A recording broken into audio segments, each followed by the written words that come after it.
আজ 31শে মার্চ। আজকের এই দিনে 1998 ইংরেজিতে কমলপুরে এই ধলাই নদীর পারে আভাঙ্গাতে আমাদের রাজ্যের চতুর্থ বামফ্রন্ট মন্ত্রিসভার যে সদস্য এবং পার্টির নেতা কমরেড বিমল সিংহ এবং তার ভাই বিদ্যুৎ সিংহ তারা সন্ত্রাসবাদী এনএলএফটির হাতে খুন হয়। এই 31শে মার্চ 1998 এটা যে চতুর্থবার বামফ্রন্ট মন্ত্রিসভা তৈরি হবার পর এক মাসও অতিক্রান্ত হয়নি। সেই নির্বাচনে বিপুল ভোটে বামপন্থী ফ্রন্ট এবং কমরেড বিমল সিনহা বিশাল মার্জিন নিয়ে কমলপুর কেন্দ্র থেকে জয়লাভ করে তিনি মন্ত্রী হয়েছিলেন। এনএলএফটি তারা কারা? যারা সেই নির্বাচনে বামফ্রন্টকে হারানোর জন্য ওয়ার টাইম কেটেছিল।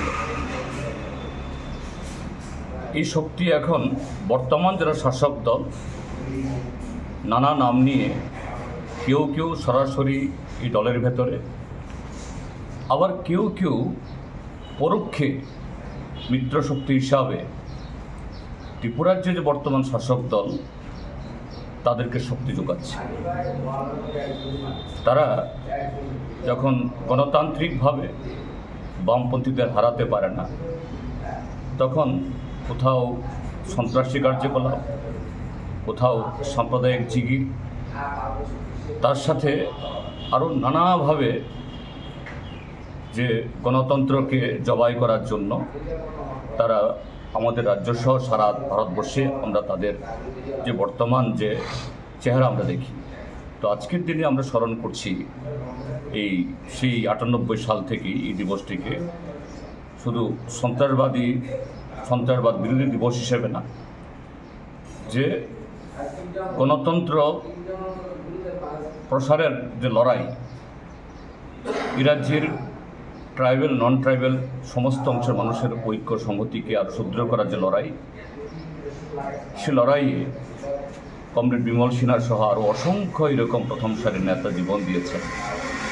আমরা তাদের এই লড়াই, তাদের এই সংগ্রাম, অসমাপ্ত যে কর্মধারা, এটাকে এগিয়ে নিয়ে যাওয়া আজকের দিনে সাম্প্রদায়িক ভারতীয় জনতা পার্টি তারা এইভাবেই বিভিন্ন সাম্প্রদায়িক শক্তি হয়তোবা গণতন্ত্রের আলখাল্লা পড়ে তারা সাংঘাতিক গণতান্ত্রিক দেখান, কিন্তু এই শক্তি কখনোই এই রাজ্যের মানুষের যে বিভিন্ন সম্প্রদায়ের মধ্যে সংহতি, তার গণতান্ত্রিক চেতনার বিকাশ এবং সার্বিক উন্নয়ন চান না, আমরা লক্ষ্য করি। কাজে আজকের এই দিবসটি খুবই তাৎপর্যপূর্ণ।